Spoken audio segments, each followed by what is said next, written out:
गांव में सोहन का एक आलू कचौड़ी का ठेला था, लेकिन गांव में उसे कुछ खास कमाई नहीं हो पाती थी, जिस कारण उसने शहर में जाकर आलू कचौड़ी का ठेला लगाने का फैसला किया। अब हमें शहर जाकर अपना काम शुरू करना होगा रमा। गांव में कुछ खास कमाई नहीं हो पा रही। दोनों बच्चे की पढ़ाई और बेहतर भविष्य के लिए हमें ज्यादा पैसे कमाने होंगे। जैसा आपको ठीक लगे। सोहन अपनी पत्नी और 2 बच्चों के साथ शहर चला आया। शहर पहुंचते ही उसकी पत्नी रमा उससे बोली, आपको क्या लगता है जी, हम शहर में अपना आलू कचौड़ी का ठेला चला पाएंगे? यहाँ तो जहाँ नजर दौड़ाओ खाने का कुछ न कुछ ठेला लगा ही हुआ है। यहाँ तो खाने की कोई कमी है नहीं।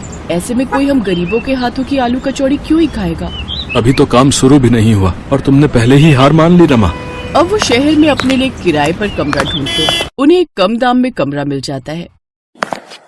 अब वो उसमें रहने लगते हैं। कुछ दिनों में ही सोहन अपने घर के पास में ही आलू कचौड़ी का ठेला लगा लेता है। उसके आसपास काफी सारे फास्ट फूड के ठेले लगे हुए थे, जिस कारण उसके ठेले पर बहुत कम लोग ही आ पाते। वो जितना सामान बनाता उसका आधा सामान बिकता। सोहन परेशान होकर रमा से बोलता है, रमा, यहाँ तो सभी फास्ट फूड के दीवाने हैं। हमारी आलू कचौड़ी तो बहुत ही कम लोग खरीदते हैं। लेकिन ऐसे तो गुजारा कैसे चलेगा जी? कमरे का किराया भी देना है, बच्चे भी साथ में हैं, उन्हें भूखा भी नहीं रख सकते। हमें कोई ऐसी जगह तलाशनी होगी जहाँ हमारा आलू कचौड़ी का काम अच्छा चले। लोग ज्यादातर आलू कचौड़ी खाना पसंद करते हो। हाँ, लेकिन ऐसी जगह कहाँ मिलेगी? तभी उनकी मकान मालकिन वहाँ आती है। ऐसी जगह तो नाथपुरा ही है। वहाँ रेलवे स्टेशन और बस स्टॉप दोनों आसपास ही है। वहाँ हर तरह के लोग आते हैं। मुझे यकीन है तुम्हारा काम वहाँ जरूर चलेगा, और मेरे पति की उस स्टेशन मास्टर से अच्छी जान पहचान है, तो वो तुम्हारा ठेला लगवा देंगे। आपका बहुत बहुत धन्यवाद मालकिन जी। अनीता अपने पति से बात करती है। वो अगले दिन स्टेशन मास्टर से कहकर वहाँ पर सोहन का ठेला लगवा देता है। आलू कचौड़ी की महक बस स्टॉप और स्टेशन पर आने वाले यात्रियों को अपनी ओर खींचने लगती है। अब सोहन के ठेले पर यात्रियों की भीड़ रहने लगती है।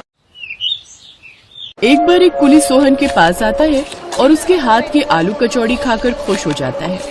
वाह भाई वाह, मजा आ गया। क्या स्वादिष्ट आलू कचौड़ी बनाते हो तुमने, और दाम भी बहुत कम है। सच कहूँ, पहले यहाँ खाना खाने के लिए ना हमें दुकान पे जाना पड़ता था, जहाँ खाना काफी महंगा मिलता था और हमारी दिन भर की कमाई खाने में ही चली जाती है। लेकिन अब तुम्हारे पास ये कम दाम में आलू पूड़ी खाकर तो पेट भरता ही है, साथ ही 2 पैसे भी बच जाते हैं भाई। धन्यवाद भाई, अब तुम पेट भरकर खाना खाओ। ऐसे ही दिन गुजरने लगते हैं। अब तो जो रोज की सवारी वहाँ से आती जाती, वो तो सोहन के ठेले पर जाने से खुद को रोक ही नहीं पाते। वो तो अब उसके पक्के ग्राहक हो गए थे। ऐसे ही कुछ दिन बीतते हैं। एक रोज एक सेठ जिसके हाथ में काफी बैग थे, वो सोहन के ठेले के पास से गुजर रहा था कि तभी उसके बैग की टक्कर से सोहन के ठेले पर रखा सामान नीचे गिर जाता है और उसका काफी नुकसान हो जाता है। लेकिन सेठ उल्टा सोहन पर ही चिल्लाने लगता है, तुम गरीबों को भी ना बीच में ही आकर खड़ा होना होता है। मेरा सारा सामान तो गिरा ही दिया, साथ ही मेरे महंगे कपड़े भी गंदे कर दिए। लेकिन साहब, इसमें मेरी क्या गलती? आपकी वजह से उल्टा मेरा कितना नुकसान हुआ है। आप ऐसा कीजिए, मेरा नुकसान भर दीजिए। ये सुनकर सेठ उसे जोरदार थप्पड़ मार देता है। साथ ही स्टेशन मास्टर से उसने शिकायत भी कर देता है। सेठ जैसा बड़ा आदमी होने की वजह से स्टेशन मास्टर सोहन को ठेला लगाने से मना कर देता है।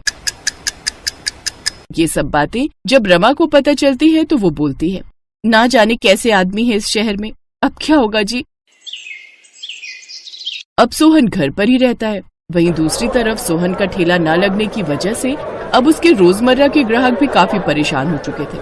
अब तो लोग इतना ट्रेन और बस के बारे में नहीं पूछते थे जितना वो सब सोहन के बारे में पूछते थे। अरे सोहन भाई की आलू कचौड़ी में जो बात थी वो और किसी भी खाने में नहीं। सच में उनकी आलू कचौड़ी की बहुत याद आती है। उनकी बात पीछे खड़ा बिरजू नाम का वही कुली सुन रहा था जो अक्सर सोहन के ठेले पर आता था। वो सीधा स्टेशन मास्टर के पास जाता है। ये आपने बहुत गलत किया मास्टर जी। मेरी मानिए तो आप सोहन को वापस बुला लीजिए। वैसे भी उस गरीब की क्या गलती? मैंने खुद उन सेठ को अपने सामान से सोहन के ठेले पर टकराते हुए देखा था। उसकी बात मानकर अब वो सोहन को वापस बुला लेते हैं। तुम्हारा बहुत बहुत धन्यवाद बिरजू भाई। अब अगले दिन से सोहन फिर से ठेला लगाने लगता है। उसके पास फिर से ग्राहक आने लगते हैं। सोहन को देखकर सब ग्राहक बहुत खुश थे। कुछ दिन ऐसे ही बीतते हैं। एक रोज जब वो सेठ वहाँ से गुजर रहा था तो उसके हाथ में एक बैग था जिसमें काफी सारे रुपए थे। पीछे से 2 गुंडे आए और सेठ से वो बैग छीनकर भागने लगे। पकड़ो पकड़ो पकड़ो पकड़ो। ये देखकर सोहन ने वहीं रखा अपना बर्तन उठाया और उन दोनों की पिटाई करने लगा और उनसे बैग छीनने लगा। तभी उनमें से एक गुंडे ने सोहन पर चाकू से वार कर दिया। ये देख उसके ग्राहक गुस्सा हो गए और उन सब ने मिलकर उन गुंडों की धुनाई कर दी। सेठ सोहन को जल्दी से अस्पताल लेकर गया, जहाँ उसकी जान बच गई। मैंने तुम्हारे साथ कितना गलत किया। उस रोज तुम्हारी गलती नहीं थी, लेकिन फिर भी तुमने आज मेरे लिए अपनी जान की बाजी लगा दी। कोई बात नहीं साहब, पैसा कितनी मेहनत से कमाया जाता है ये बात मैं अच्छे से जानता हूँ, और इंसानियत की खातिर आपकी मदद करना मेरा फर्ज था। आपकी जगह कोई और होता तो तब भी मैं ऐसा ही करता। सोहन, सच में तुम भले इंसान हो, और ऐसे इंसान की मदद मैं भी करना चाहूंगा। अब सेठ सोहन के लिए एक बड़ी सी दुकान खुलवा देता है, जिससे उसके पास और भी ग्राहक आने लगते हैं। अब सोहन खूब पैसे कमाने लगता है और साल भर के अंदर ही वो खुद का घर ले लेता है और अपने परिवार के साथ खुशी खुशी रहने लगता है।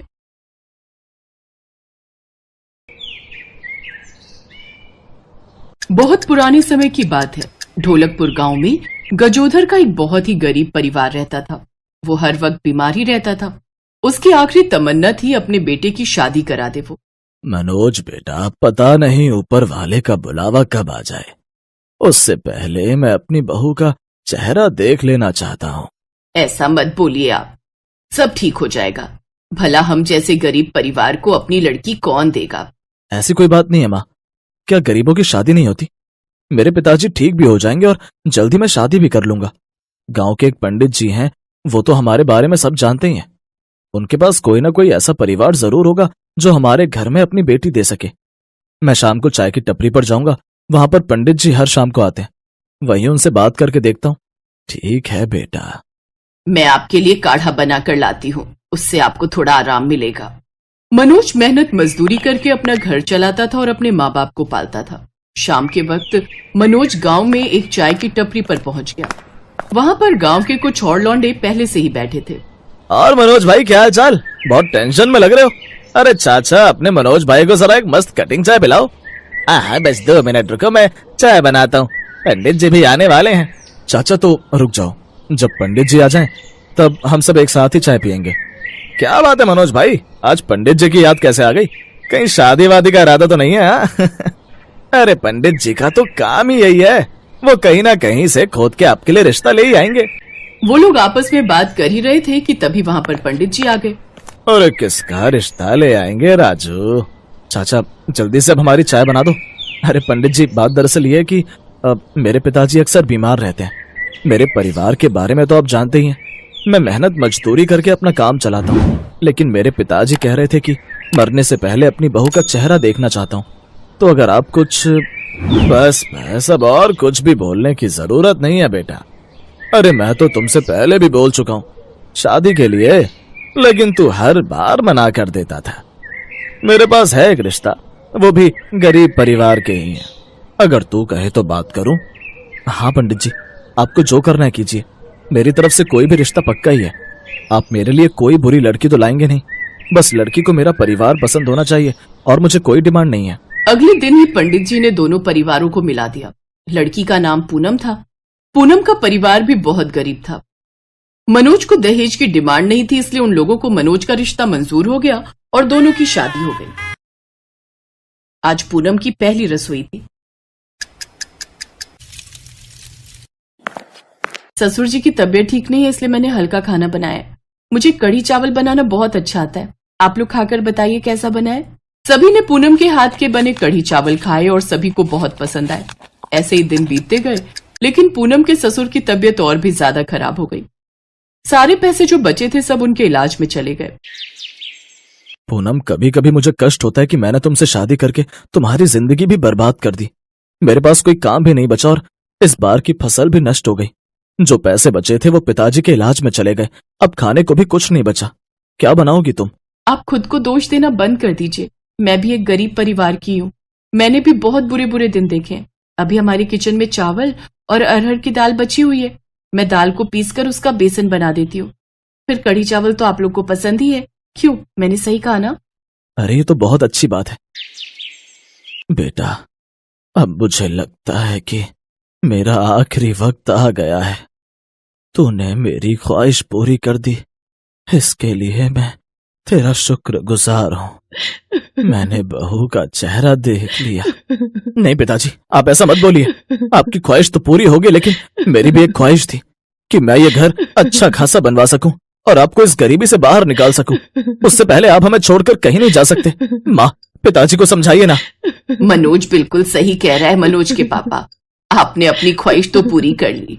और आप इस दुनिया से जाने की बात कर रहे हैं, लेकिन अपने बेटे की बात नहीं मानेंगे क्या? आप थोड़ा धीरज रखिए, आपको कुछ नहीं होगा। मैं जल्दी से काढ़ा बना कर लाती हूँ, उससे थोड़ा आराम मिल जाएगा। पूनम भी किचन में खड़ी होकर ये सब देख रही थी। उसकी सास भी किचन में आई और अपने पति के लिए काढ़ा बनाने लगी। वो रोते हुए काढ़ा बना रही थी। सासू माँ, आप रोइए मत, क्योंकि हम रोते हुए अगर खाना बनाएंगे तो सामने वाले के अंदर वैसा ही असर भी होगा। आप खुशी खुशी काढ़ा बनाइए और ससुर जी को जाकर पिलाइए। मुझे पूरी उम्मीद है कि ऊपर वाला सब ठीक कर देगा। तब तक मैं जल्दी से कढ़ी चावल बना देती हूँ। बेसन बनकर तैयार हो चुका है। कुछ खाएंगे तो पिताजी ठीक हो जाएंगे, उन्हें थोड़ी ताकत मिल जाएगी। ठीक है बहू, तूने बिल्कुल सही कहा। पूनम ने कढ़ी चावल बनाए और सबसे पहले उसने भगवान को अर्पण किया। हे ऊपर वाले, मैं बचपन से तेरी पूजा करती आ रही हूँ, लेकिन मैंने तुझसे कभी कुछ नहीं मांगा, ना ही अपने लिए और ना ही अपने मायके वालों के लिए। लेकिन मैं पहली बार अपने ससुराल वालों के लिए कुछ मांग रही हूँ। हमारी गरीबी खत्म कर दीजिए और सबसे पहले तो पिताजी को पूरी तरह से सही कर दीजिए, ताकि मनोज जी अपना सपना पूरा कर पाए। जैसे ही पूनम ने कढ़ी और चावल भगवान को अर्पण किया, वैसे ही कढ़ी से आवाज आने लगी। मैं तुम्हारी प्रार्थना और तुम्हारे प्रेम से बहुत खुश हूँ। अब ये कढ़ी चावल कोई साधारण कढ़ी चावल नहीं रहे, बल्कि भगवान के आशीर्वाद से जादुई कढ़ी चावल बन चुके हैं। जितने भी लोग ये कढ़ी चावल खाएंगे, वो लोग पूरी तरीके से स्वस्थ हो जाएंगे। और उसके बाद अंत में थोड़ा सा कढ़ी बचा लेना और पूरे घर में छिड़क देना। उसके बाद कढ़ी की हर एक बूंद सोने में बदल जाएगी, जिससे तुम सबकी गरीबी खत्म हो जाएगी। लेकिन उसके बाद मेहनत करना कभी बंद मत करना। ऐसा अपने पति को भी बता देना। क्या ये सब कुछ सच है? क्या सच में परमात्मा ने मुझे आशीर्वाद दिया है? अब उस कढ़ी चावल से आवाज आनी बंद हो गई। पूनम भगवान को पुकारती रही, लेकिन अब भगवान ने उसे कोई जवाब नहीं दिया। फिर पायल ने तुरंत ही मनोज को बुलाया और उसे सारी बात बताई। पूनम, हो सकता है भगवान तुम्हारी भक्ति से खुश हो गए हो और तुम्हें आशीर्वाद के रूप में ये जादुई कढ़ी चावल दिए हो। सबसे पहले पिताजी को एक कढ़ी चावल खिलाते हैं, हो सकता है ऊपर वाले का आशीर्वाद सच साबित हो जाए। आपने बिल्कुल सही कहा। मनोज ने अपने हाथों से अपने पिता को वो जादुई कढ़ी चावल खिलाए। गजोधर ने जैसे ही वो जादुई कढ़ी चावल खाए, वैसे ही उसके शरीर में एक ऊर्जा दौड़ गई। वो पूरी तरीके से ठीक हो गए। यहाँ तक कि गजोधर अपने बिस्तर से उठकर इधर उधर टहलने भी लगा। सब लोग ये देखकर हैरान रह गए। मनोज बेटा, अब मैं पूरी तरीके से ठीक हो चुका हूँ। मैं अपने आप को बहुत स्वस्थ महसूस कर रहा हूँ। मुझे लगता है भगवान ने सच में हमारे लिए साधारण कढ़ी चावल को जादुई कढ़ी चावल बना दिया है। अब मैं जल्दी से ये सारी कढ़ी घर में इधर उधर छिड़क देती हूँ। हाँ, जल्दी करो पूनम। पूनम ने सारा कढ़ी चावल घर में चारों तरफ छिड़क दिया, जिससे जहां जहां पर कढ़ी की बूंद गिरी, वहां पर सोना बनता चला गया। सब लोग बहुत हैरान हुए और खुश भी। अरे बहू, ये चमत्कार कैसे हुआ? मनोज ने सब कुछ अपने माता पिता को बता दिया। उसके बाद मनोज ने सारा सोना इकट्ठा किया, उसे बेचकर अपना एक घर बनवाया। सोने का कुछ हिस्सा बचाकर उसने भगवान की सोने की ही मूर्ति बना दी। पूनम, आज मुझे पता चल गया कि अगर सच्ची श्रद्धा और भक्ति से ऊपर वाले की प्रार्थना करो तो वो जरूर सुन लेता है और कोई ना कोई चमत्कार जरूर करता है। ये सारा कमाल तुम्हारी जादुई कढ़ी और चावल का है। आज हमारी गरीबी खत्म हो गई और ससुर जी भी पूरी तरह से ठीक हो गए। अब इस गांव में या आसपास जितने भी गरीब और परेशान लोग होंगे, उन सबकी हम मदद किया करेंगे, तभी ऊपर वाला हमारी मदद करेगा। बहू, हम धन्य हो गए तुझे पाकर। उन लोगों ने बड़ा सा घर बना लिया और इस तरह अब वो लोग अपनी जिंदगी खुशी खुशी बिताने लगे।